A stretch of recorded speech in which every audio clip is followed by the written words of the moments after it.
selected variety of Samaan wood.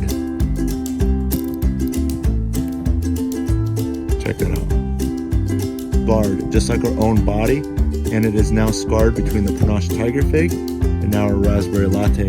And check out that wood. You can see the darkness. It's kind of like a reddish brown, even the leaves and the stems, compared to its neighbor. Hi, my name is Charles Malki, biologist and plant expert with Ivory Organics, where we grow cool plants. And in this educational lesson, I'm going to teach you how to create a 10-in-1 fruit tree. And in this example here, we've got a fig that we created by way of two popular grafting methods, one being the cleft graft and the other one the approach graft. And I'm going to go in details about how to perform it and the best seasons for performing those two different varieties of grafting. Before we start, let me share with you this 10-in-1 fig tree and all the varieties that we have growing on this tree that was originally my grandpa Samaan's green fig variety that he basically took a cutting off of, which is an identical clone to a variety of figs that he tasted in Europe and brought it home about 35 years ago and has been sharing cuttings of those with all of his family, including myself. And that's how we got the rootstock to create all of these proven winning varieties of figs that are now growing on this now 10-in-1 fig tree. Well, let's get started.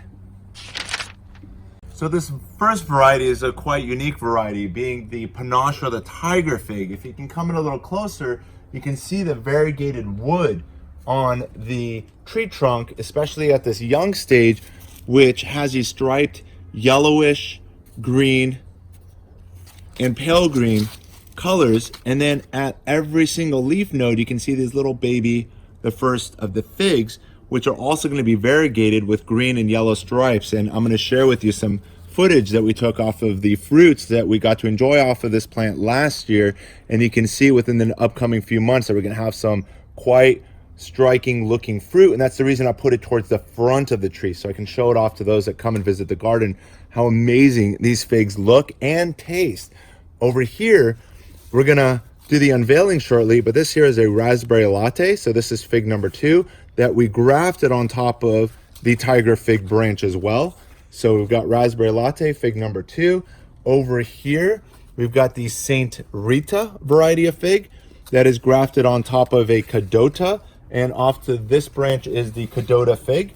And as we work our way around, and then over here we have the brown turkey, and off of this split within the branch, we then grafted onto over here a variety of fig known as the Bour Jasotte Noir, and that's what we've got grafted over here. And again, and as we come around, if you want to come around to the other side of the tree, and then over here we've got the Celestial variety of figs, and over here we've got the Chicago Hardy.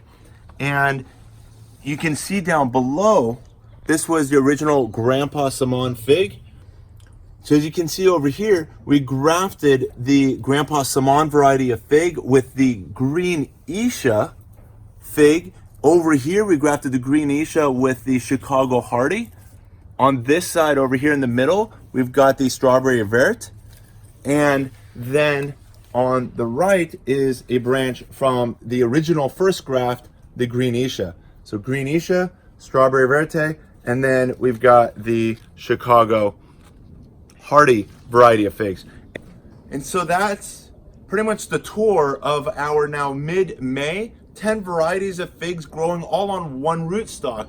And the benefit of doing this is, instead of having 10 fig trees, which would be pretty much my entire garden planted with figs, I now have one fig tree with all the flavors in a compact growing space. And we're going to together get to enjoy the flavors of 10 figs in the upcoming few months. So stay tuned and be sure to subscribe and like, so that together we can see all of the colors and flavors and textures of all these different varieties. Well, let's get on to the history of how we created this. So let's go back in time together. We've got this fig tree here, and you can zoom in, pick any branch you'd like, but it's covered with hundreds and hundreds and hundreds of figs. Be within reach. So now we're going to do something very dramatic. I have a goal of actually having a fig tree behind me that has all of the flavors of figs. I want a green fig, I want a brown fig, such as the turkey fig, and I want a black fig, such as blackjack. And I want them all growing on one rootstock. If you've seen this backyard, I've only got less than 700 square feet of land.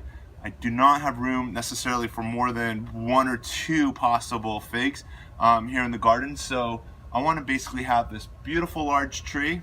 Hopefully I'm going to control it under about 10 to 15 feet grow, in the future. So take a look again at the height one more time. Go up there and take a look at how high those branches are.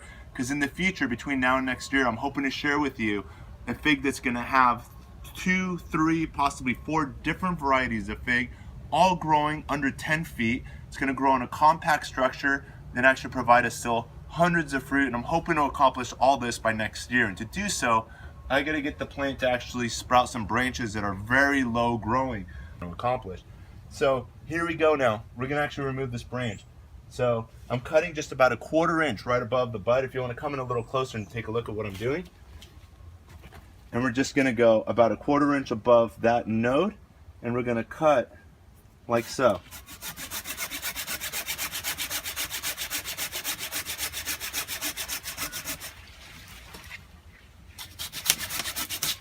We're being careful here. I'm going to push that. So the growth we're expecting.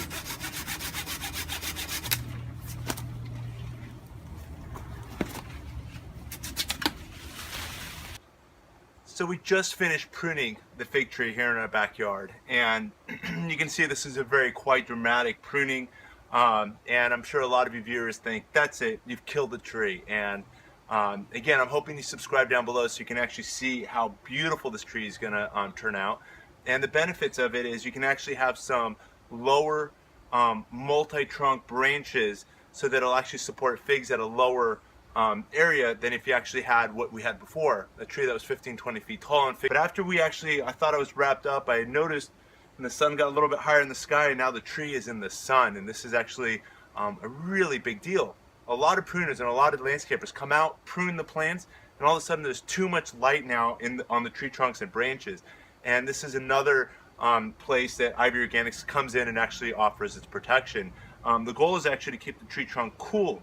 Right now, this branch was actually in full shade for the last 6 months, and all of a sudden, here we are now in the, at the beginning of August, and we've got some really hot summer days coming between now and September, and we need to offer protection just as we would for our skin. If we went from being indoors our entire lives, and or at least let's say 6 months, as this was in the shade for the last 6 months, and all of a sudden you're out in the sun, 12, 14 hours a day, every single day, your bark's going to crack just as your skin would crack, and it's going to cause first, second, third degree burns. And I'll put a video link down below of what can actually happen, as we saw a neighbor's citrus tree that was actually affected with third degree burns.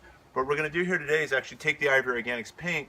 I like using the color white because it offers the most sunblock protection, but the brown and the green offer a more natural look.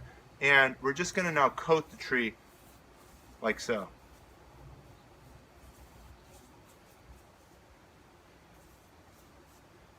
And that's pretty much it. Let's take a look down below, and the goal is now to prune any excess branches, so again the resources are going in the right direction. So what I found over here is, if we take a look near the bottom, you'll notice that there's some suckers that are now happening a little bit too low, and these will definitely not be grafted. So I'm just going to prune this out over here. So we're just going to take that out. This here is going to be growing in the wrong direction, as I want these two branches to really be the two branches that are going to support the two varieties of figs. I'm going to leave this third one here for insurance, so we'll have 3 chances, but the goal is to have 2 varieties on one branch and then 2 varieties on the other stalk, which you'll see as soon as I clear this and open it up.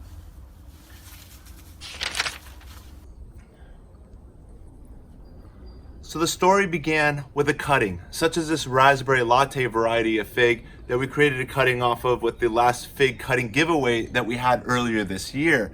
This is the couple of pieces I've saved for myself. One of them got grafted into the tree, and one I kind of did as insurance by rooting it. You can see that there's other figs here behind me, and some of these figs are as old as 3 years, but they're in these teeny tiny containers, and they've never been allowed to grow. Every time they push out roots, I've been cutting them and trying to keep them contained. So I have other quality flavors that I can do other projects not just on my property, but other properties I take these figs to. But if you take a look here on the ground, you may not recognize these little things that may look like weeds, but these are actual baby fig seedlings. So from the figs that were, eaten last year by some of the birds, this is some of the seeds that have come off of those big fruits, have taken seed, and have the potential to create completely new flavors.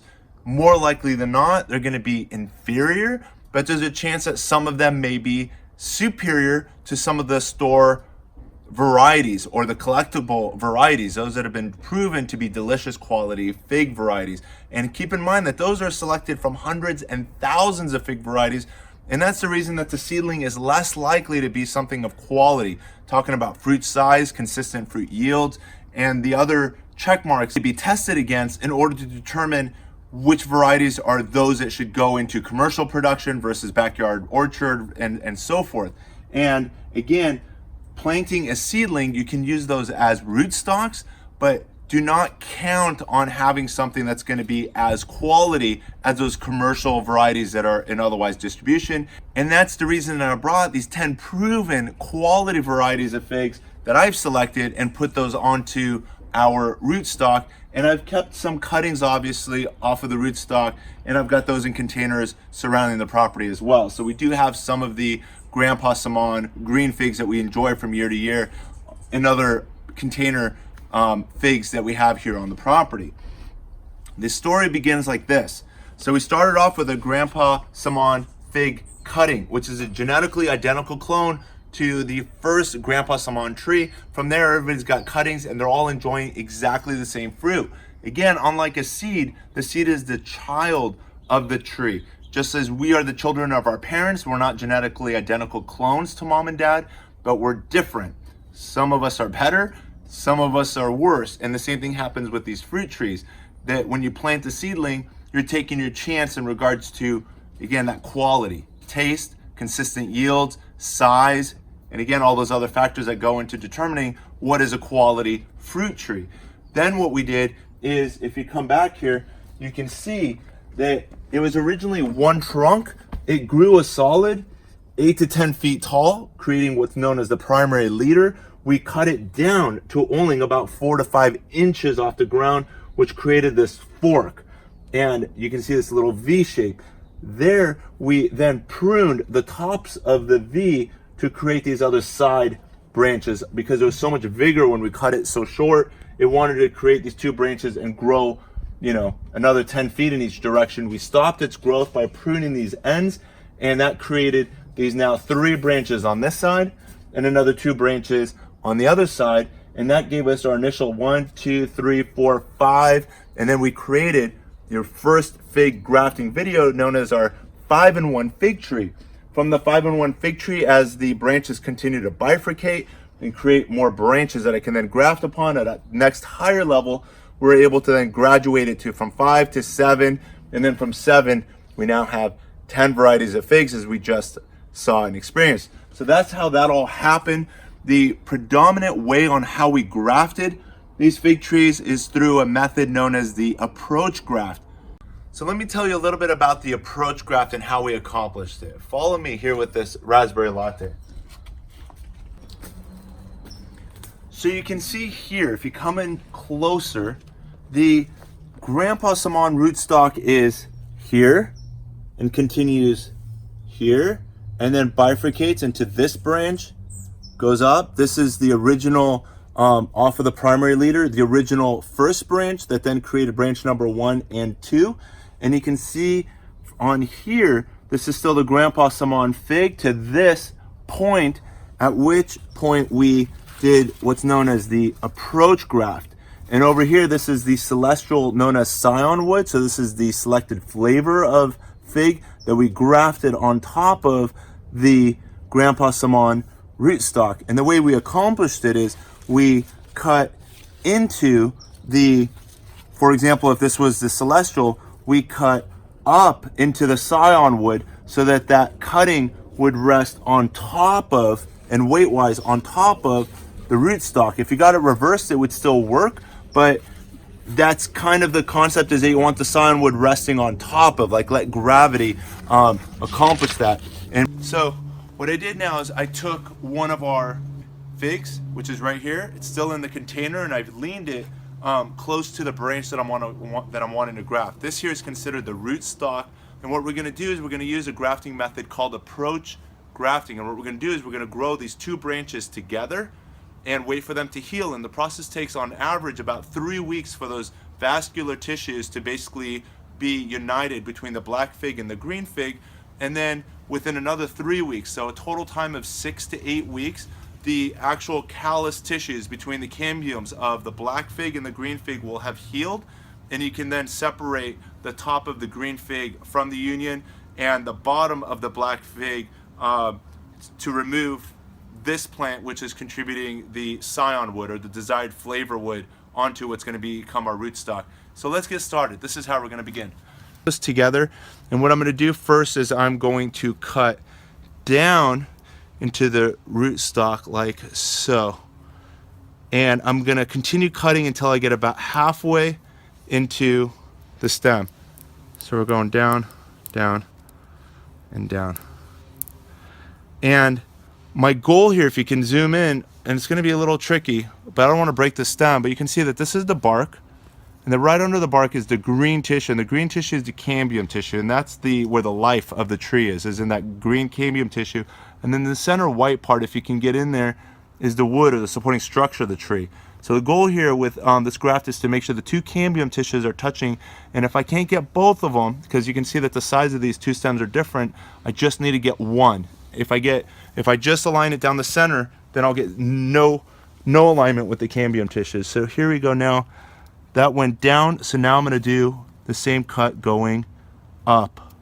So here we go. And the goal is to not go past halfway. I'm trying to get as close as I can to the middle without going past. And that should be enough. And what we're going to do is we're now going to take these two together, trying to fit them in here, and we're going to press that down like so. And you can see what we've done here is we've got these two cambium tissues touching right in there, and this is going to be the union that's going to heal these two. Eventually this backside will be removed, and the bottom of this will be removed, and this will become the new tree to support the black figs on top of the green rootstock. Let's tie this in place now. So I like using my fishing twine. I've been doing it like this for over 20 years, but you can use any other type of string that you choose. I just like seeing the graft because I do like to peek on it from time to time, whether it's once a week or every few weeks, until it actually heals, and I just like watching to see the heel underneath this twine. So I'm just going to wrap it a few times, and now I'm going to try to squeeze them as tight as I possibly can. And here we go. And wrap. So every few times I go around, I just tighten it up a little bit more. We're forcing these two to become one. And the great part about this is both of them are still alive. Even though I've injured it quite significantly, and you can see the white sap that's coming out of it, they're going to heal together. They're both getting resources from their roots individually, and they're both going to have leaves in the next week or two, and that's going to make their new sugars. And you can see on the back side here, if you come around, as I tighten this, you'll notice as well that the back side is not as aligned, again because of the difference in size, as well as we did on the other side. You can see the cambium tissues on the thicker stem is not in line with the thinner stem. But again, we only need one side of those cambium tissues to touch one another, and we're gonna have a successful graft. But what I've been doing for the last over 20 years, I've been doing this since I was in 7th grade successfully, is taking any damp paper, such as this paper napkin, and I'm just gonna wet it like so. And the goal here, again, is to keep the joint moist. And if that's what's so important in making sure your graft works, why not keep it moist with a moist paper towel like so?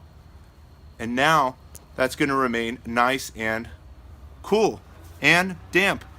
Then we're going to wrap it with our plastic material. We can use the parafilm that I've got here. I've got so much of it. You can also use a plastic bag, Reynolds wrap, anything to trap this moisture within the plant. So we'll just now wrap it like so.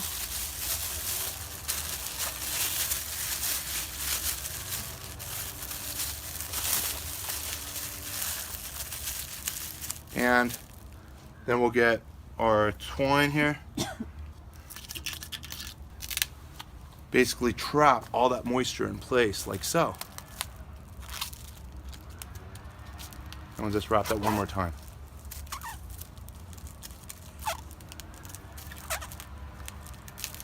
In the next 3 weeks, I might open it up just to make sure that there's no mold or rotting going on in here. But typically it doesn't. And I might want to change the dressing on and put another moist paper towel on it.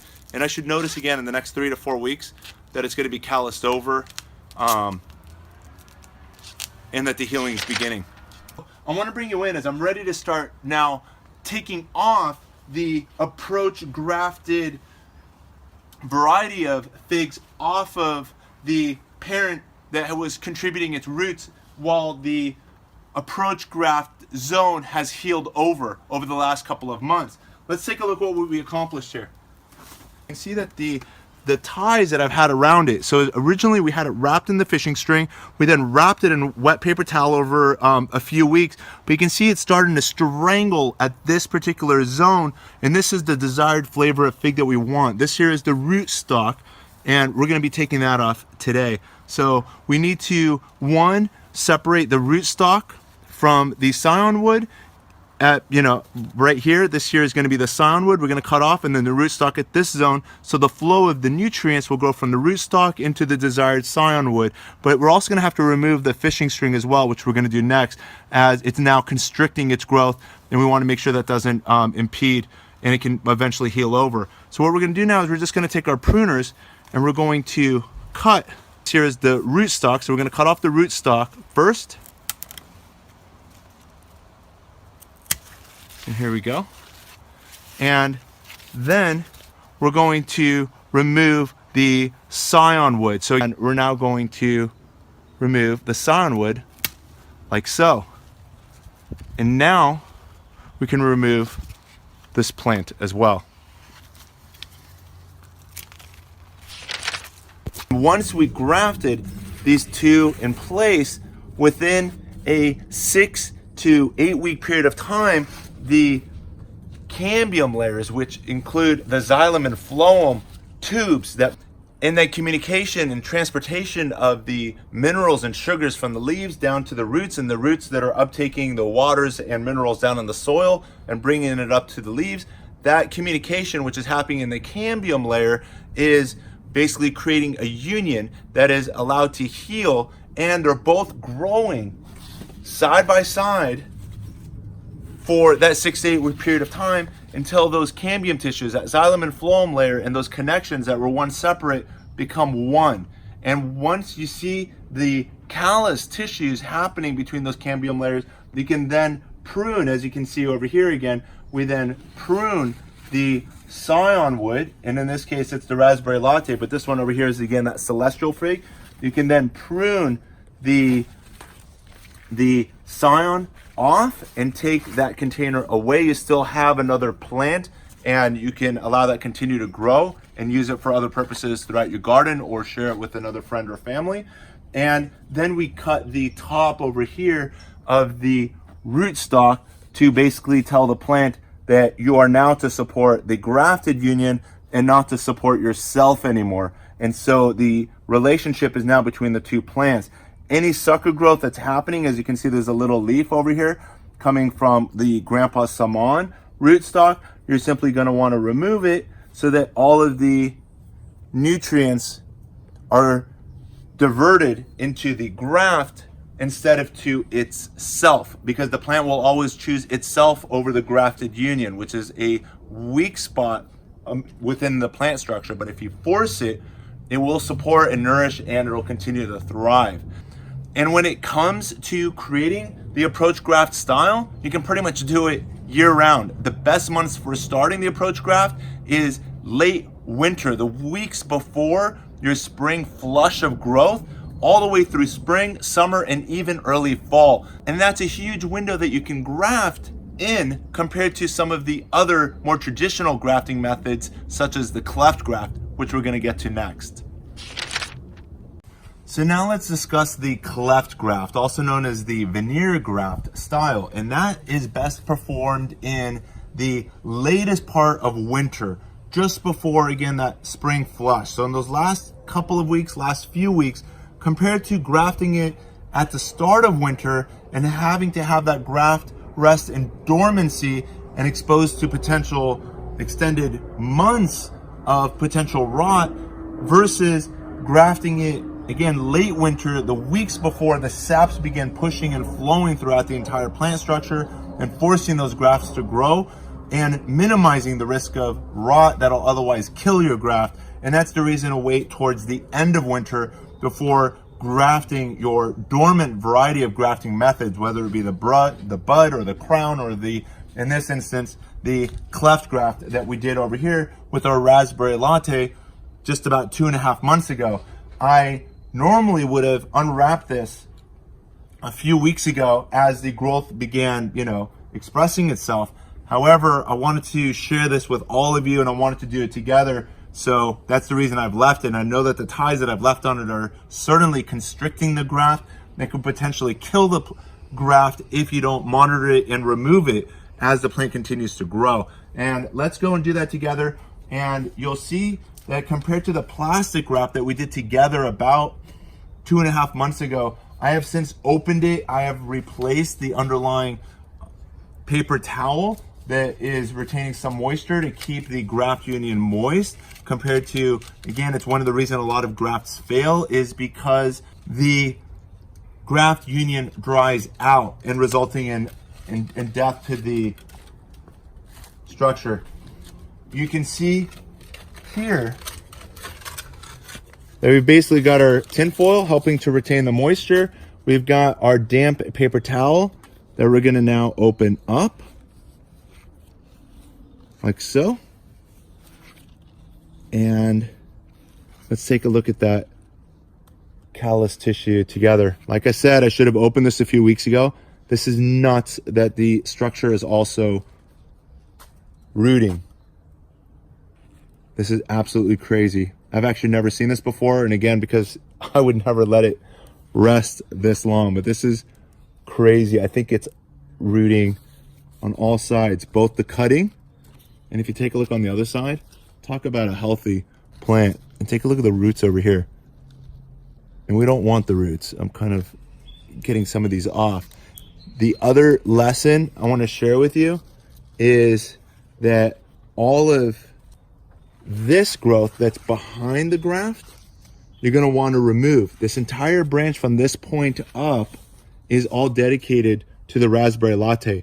We do not want the plant again to nourish itself, being on this plant, we're talking about the variegated Panache or the tiger variety of fig. What we're going to do is simply prune these branches off. We're going to put these branches into the compost bin, or simply leave it around the tree to break down. And you can see that there was some growth that was attempted that died back due to all of the darkness underneath the tinfoil.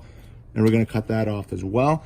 And now I'm carefully going to work on removing this constricting tie that held the graft and the fig together. And while I remove the tie, I'm going to take you back in time to 2.5 months ago, where together we created this raspberry latte graft. So check that out while I continue untying this graft. Enjoy. And so now let's get started. I've decided to put this raspberry latte variety of fig on top of the Panache tiger variety of fig right here in the front. As you can see, it started over here as the rootstock. We grafted it right at this particular joint. It has then formed 1, 2, and 3 branches. My goal is to allow the 2 branches to continue fruiting and creating more Panache fruit, but the 3rd branch we're now going to convert to this raspberry latte variety of fig. And so let's get started. So the first thing I'm going to do to get started is just using a rubbing alcohol. And I'll apply some to a paper towel. And we're just going to disinfect the side of the graft, like so. And we're going to do the same thing with our scion wood as well. To prepare the graft, I've got here about close to 4 inches of scion wood, which in my opinion is a little bit too long. I'm going to bring that down closer to 3 inches by cutting down to the next node. So I'm here at this node, I'm just going to come up to the next node and cut like so. And we're going to hope that these buds are going to turn into the new branches that'll continue the genetics of this raspberry latte variety of fig. So we're going to go here with our razor blade. And again, we're going to disinfect the end. And now we're going to create an exposed area of wood. So as you can see, this here is the outer wood protective layer. Just under that is that glowing green cambium tissue that's moving the waters and the sugars.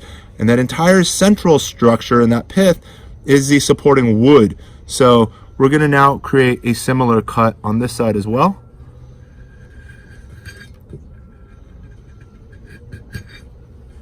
And that's just going to increase the chances of healing between this cambium layer and that cambium layer on that side. We're going to get that a little bit thinner, like so. And now we're going to prepare what we're going to use as our rootstock, being the Panache Tiger Fig. So check this out. So what we're going to do here now is we're coming in at an angle, like so. And we're going to cut into the wood about 50% in towards the pith, towards the center of the wood, and not to cross 50%. And that's going to encourage the plant to support this graft. Here we go. And now we'll get our scion wood. And now when we insert it, you're not going to want to insert it just down the middle. You're going to want to insert it on the side to maximize the contact between that cambium layer that's underlying the bark of both the rootstock as well as now the selected variety of scion wood. And now we're going to insert it.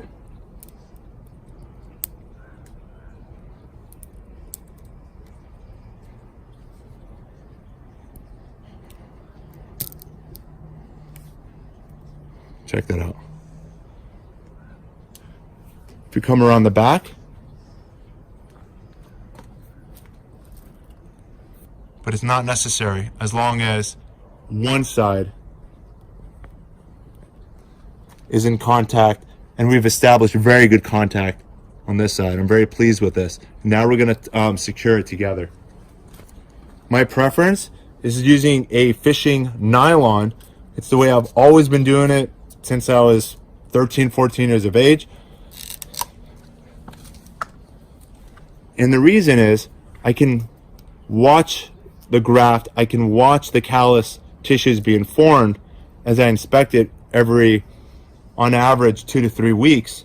And keep in mind, within 6 to 8 weeks, we're going to have a branch that's going to be growing here. Once we see life within this scion wood, we'll then cut the above tiger Panache Fig, and we're going to direct all of the resources into this grafted scion wood. And we're going to try to wrap this on as tight as we can, applying pressure about every 2 to 3 wraps. And now it's secure in place. My grafting method has always been using a paper towel or a napkin and then re-examining it. Again, like I said, I like to open my grafts every 2 to 3 weeks to see if there's any rotting happening. But what I'll do is, to ensure that my graft is not going to dry out, is I'll wrap it up with a moist paper towel like so. And we're now gonna add some clean water to that. We're now simply gonna take some plastic wrap and wrap the area to keep the moisture in at the site. And now we're just taking our fishing twine again and securing the plastic in place like so. So here we are now. We've taken off the constricting tie. You can see it has since scarred, just like our own body, and it is now scarred between the Panache Tiger Fig and now our raspberry latte. And check out that wood. You can see the darkness. It's kind of like a reddish brown, even the leaves and the stems, compared to its neighbor, which it's living on top of, is being the Panache Tiger variety variegated bark. And you can see that it's coming off of the tiger structure, which was grafted. This here is the bottom of the scion wood, and then the rootstock was right here. That's where we prune the top of the rootstock. So you can still see that approach grafting style. This is pretty much a dead knob, which I've kind of left for educational purposes. But whenever there's dead wood, it doesn't matter when the season is, and together we're going to do this, it's a good idea to remove it. So we're going to cut that off like so, and you can see that it's mostly dead. This is the living side of it. This is all dead and dry. So now as the structure continues to expand, it'll heal over those wounds. And we're also going to be protecting them with the Ivory Organics products momentarily. With this now exposed branch, what we're going to do is apply the Ivory Organics 3-in-1 plant guard, which I'm going to share with you right here. And this product can be used as a tree wound seal, a grafting wound seal, a rose prune seal. Extremely versatile. If you want to take a look over here, you can see that the Ivory Organics 3-in-1 plant guard offers protection against damaging sunburn and insects and rodents, and it's for uses on your roses and fruit and nut trees, ornamental trees and shrubs, for use in organic production and healthier than latex paint and tar-based products. You can see it's registered material for use in organic agriculture, and the newest labels that you'll find available currently on the ivoryorganics.com website is now OMRI listed, and within hopefully the next few short months, it'll be in all of our 100+ stores that you can find across the country. And the products are also available in colors green and brown, and there's also the oil-free. If the insects and the rodents are an issue, there's also the oil-free whitewash blue label version of the Ivory Organics product. And again, the goal with us is being that it's a wound. We want to now protect it from insects and disease from entering the otherwise exposed wood. And I don't have a fresh can, so we're going to open a can together right now. So when you get your can, you're simply going to open it. And again, being I don't have a ready mixed can, we're going to get to, in this video, do it together. So here's the organic based powder, and it comes with, the yellow label comes with the bubble wrapped oil vial, and this is what offers the insect and rodent repellent protection. And what we're going to do is simply take the powder and add it like so.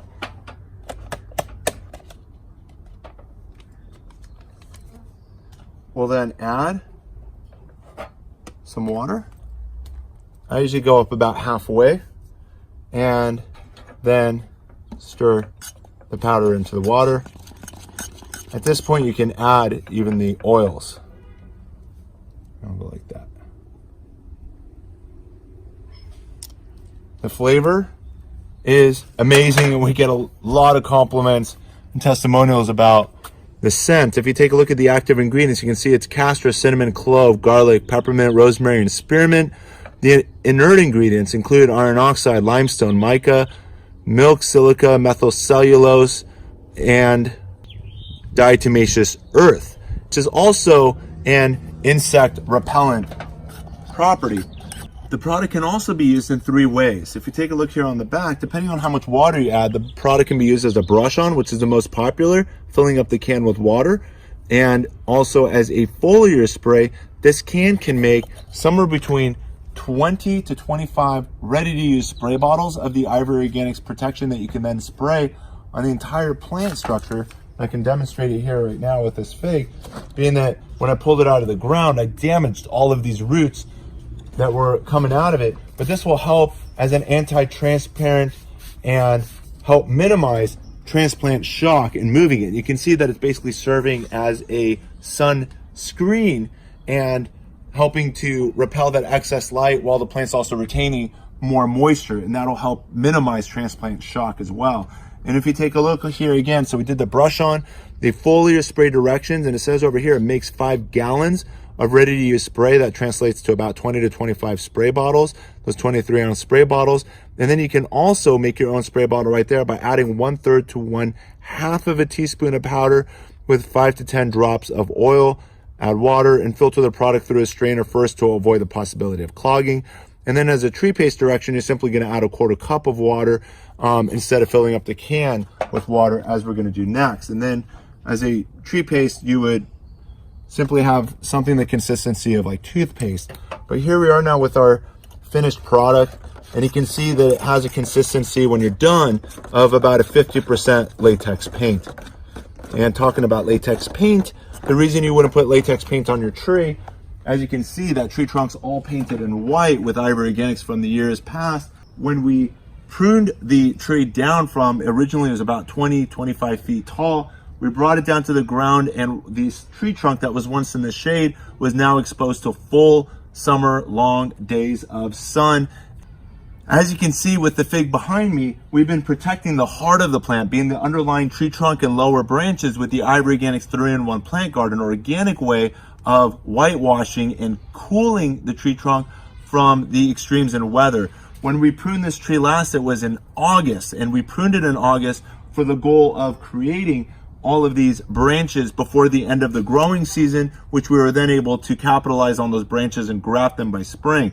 The best time for pruning, as some of you wrote on those comments originally under the OMG Why Cut the Giving Fig Tree, was to preferably prune your plants in winter, and that is correct. The ideal time for pruning, especially major pruning as we did over here, is in winter, so that the plant doesn't bleed and potentially sometimes die from that extreme pruning in the middle of summer, as we did last. So the preferred method for pruning, again, is going to be not just winter, but late winter, so that the chance of frost has since passed, but before the growing season happens. That's the ideal window for pruning. So we protected the tree trunk to prevent the risk of first, second, and third degree burns, just as a video I shared with you about a year ago with an orange tree that was pruned in spring, unprotected, suffered third degree burns with bark peeling and cracking all the way down to ground level. All the areas that were once shaded, that were exposed to summer long hours, 14 hours of light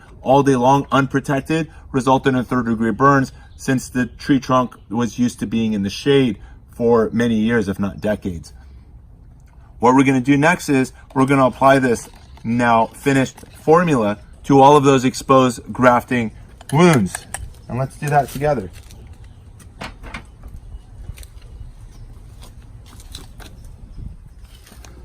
So here we are now. You can see again, that's the calloused tissue that's forming between the cambium layers of the raspberry latte and the Panache Tiger Fig. And now we're going to protect it, wound and all, like so. And even all those pruned branches that we've pruned, those are potential entryways for beetles and termites and other wood destroying organisms, as those are wood exposed entryways unprotected by bark. So this will now keep those areas protected until those wounds heal over.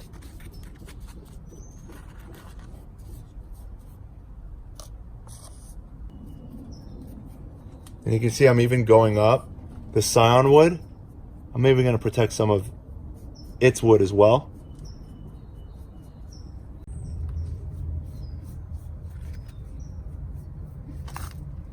So the reason for protecting and whitewashing your plants organically is, had I been doing this with a latex paint, for one, latex is not porous. This product, as, let me just share with you again here on the label, it says that it's healthier than latex paint and tar-based products. And the reason is, if you take a look back here, is that this product dries on porous, allowing moisture and nutrients to pass. For example, pruned branches and foliar feeding through coated surfaces compared to latex paint and tar-based products. So this fig that we had sprayed, and you can see how it looks now that it's drying onto the leaves.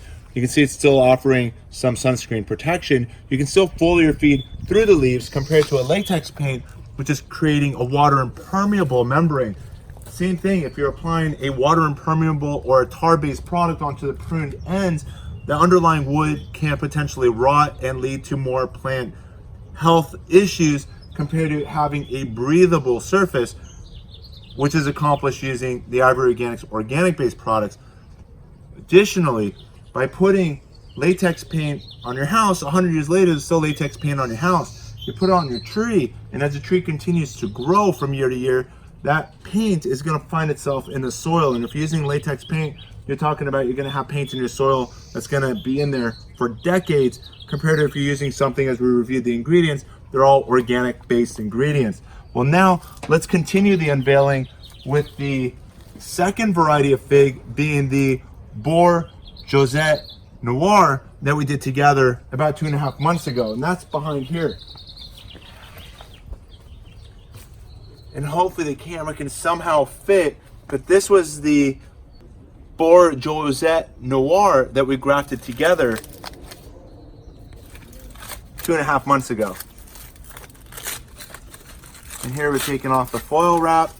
And again, and I've told you, I would have typically unwrapped this 3 weeks ago and this situation wouldn't be happening, but this has also gone to root as well. And here we are unwrapping,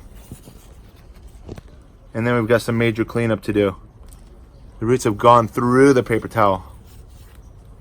So glad we're finally getting this done. And it was my schedule that prevented it from being done sooner. But I'm gonna come here with the camera so you can see exactly what's going on back here as well.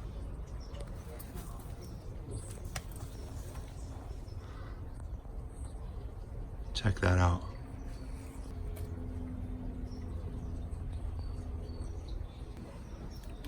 Again, just as we did with the raspberry latte, we're going to remove all of the sucker growth. If you can see where the bifurcation or that splitting of branches is taking place, we've got, again, to my left over here, the brown turkey fig, and then we're dedicating this side of the brown turkey to now support that Bour Jasotte Noir grafted flavor. So we're going to remove, so I'm going to begin by, again, removing the sucker growth, like so.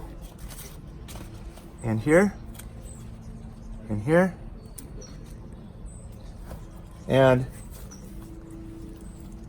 now we'll take the blade and I'll begin removing the nylon tie that married these two flavors of figs together. And while I untie it, let's go back in time again to when we accomplished this cleft graft together. Enjoy this. Known as the cleft graft. Let's get started. So I want to thank my friend Joseph with Figs and Things, another Facebook forum where I was able to get my hands on this variety of fig. If you take a look over here, it's called, hopefully I pronounced this right, Bour Jasotte Noir. And we're going to take some wood off of this very young. It's a 1-year-old cutting. So what we're going to do is simply take a cutting off of this and add that on to our now 8-in-1 fig, making it now number 9. Follow me. Cut about 1/4 of an inch above the node, and at that node it'll then bud and the new branch will continue from there. And now let's take the sawn wood and attach it onto the fig. Follow me. And the goal is to basically bring the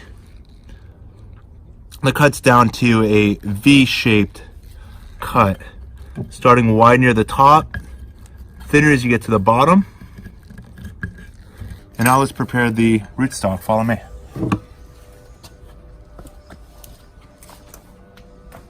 Again, being that I've got 2 branches of brown turkey, we're going to keep one and remove the other. And we're going to decide to use, I'm going to pick this one over here. We're simply going to cut it like so. And you can see what I've done is there's a node right here. There's a node right there. I'm cutting below the node, so I don't have the interference of the node to cut through. I'll have a nice easier way of cutting into this wood than I would if I had to go through a node, which is a lot more dense than this elongated wood between the nodes. So now let's cut that in half.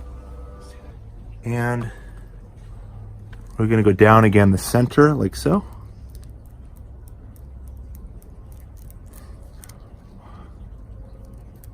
For the length of the exposed wood on our scion wood, I went maybe a little bit deeper, which I usually err on by going slightly more than less to increase the surface area of exposure.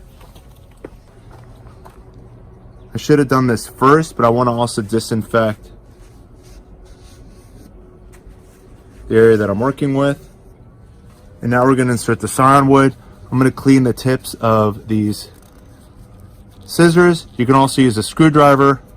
I'm going to try to go in on one side just to pry it open to kind of give me leverage as I slide the scion wood in. And again, you can see that the scion wood is smaller in diameter than the rootstock, and so our goal is to just come down along one of the sides. The goal is to make sure that those cambium tissues are in contact with one another. Again, you can see the backside, no contact over here. Right in this area, there's no contact. We're just focusing on making sure we've got cambium contact on at least one side. And we'll continue inserting that like so.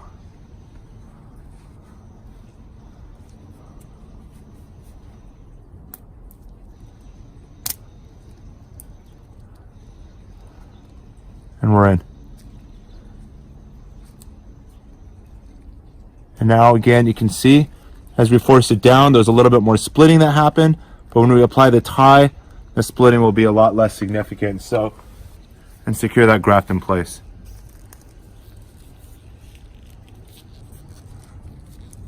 And we're going to secure that knot. And we're done. Now again, to ensure that the scion wood remains moist while those cambium tissues begin to heal, we're going to wrap them now with a damp paper towel. This actually grafted amazingly well. The callus tissues that have taken place between the brown turkey and this Bour Jasotte Noir is fantastic and very clear and evident. We can now remove these roots like so. So you've got to see how well the graft and that callus tissue, scar tissue, has healed itself over here with this particular cleft graft, again between the brown turkey rootstock. And when I say brown turkey rootstock, here's the brown turkey that was grafted onto the Grandpa Samaan rootstock over here. So here we did the approach graft like so, from Grandpa Samaan green fig to the brown turkey fig that was then grafted up here. Brown turkey flavors are still to my left. Now on the right, we're going to get to enjoy the Bour Jasotte Noir variety of fig.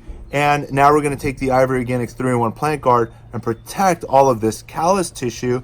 And it's not so much here that I'm concerned about as what's going on the backside, which I'm going to show you in just a second after we begin protecting over here. So let's just wrap that up. Those pruned branches will now protect from disease and pests. And now let me show you the other side of. If you take a look here, you can see that there's a gap, because remember, there's only one side of the rootstock cambium tissues that need to be aligned with the cleft graft that we've attached. And so we've got that healing of cambium tissues on that side, but over here there's a gap which still needs to continue to heal over. And what we're going to do now is protect from disease and pests laying eggs in there or boring through those exposed surfaces. And so what we're gonna do is now protect it with the Ivory Organics 3-in-1 plant guard, like so, and try to fill in all of those gaps, which you can now see more evident. So here we are now with our grafted variety number 10, known as the Saint Rita Fig variety. And again, we're going to take off of its aluminum wrap and the moist paper towel.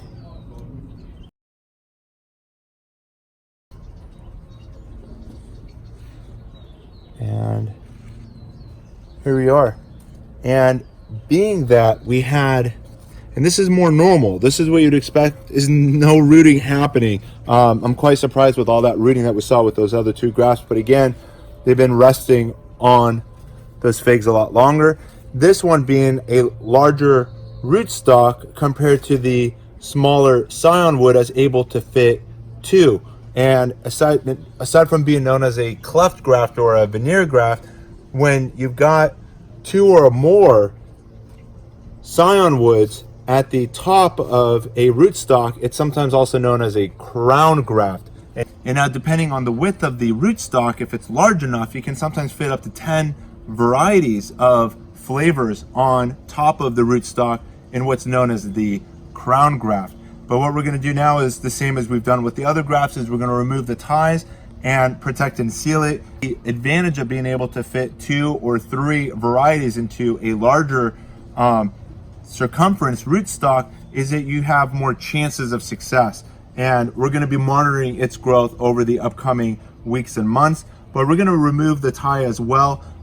Being that it hasn't quite held on as strong, we can leave the tie union between the scion wood and the underlying rootstock.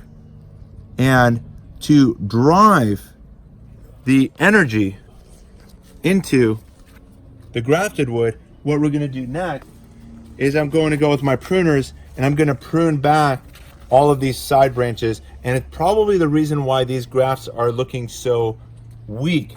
But to drive the energy into these grafted unions, we're going to remove the otherwise now sucker growth so it doesn't compete with the grafted branches. So we're simply going to remove these branches back like so. And here, and here. And now we're simply going to go again with the Ivory Organics. This time I'm leaving the ties on. I'll take it off as the plant grafts begin to grow and strengthen, and as I see that it's becoming more established and I know that there's a good connective tissue between the graft and the rootstock, I'll then remove the nylon tie. And in the meantime, here we go. Let's together protect the graft like so. And you can see that there's a huge gap right here at the very top of the rootstock. We're going to want to try to get as much product as we can in there to keep pests from living in there and potentially compromising the union. You can see if I was doing this with latex paint, check out the floor. I've got product on the leaves, I got product on the floor. Had it been latex paint, I'm contaminating the soil compared to using an all organic based product. If you've enjoyed this educational moment brought to you by Ivory Organics, be sure to give us a thumbs up, and most importantly, by subscribing down below and hitting that push bell notification, it'll be connected to all of our videos as they become made available.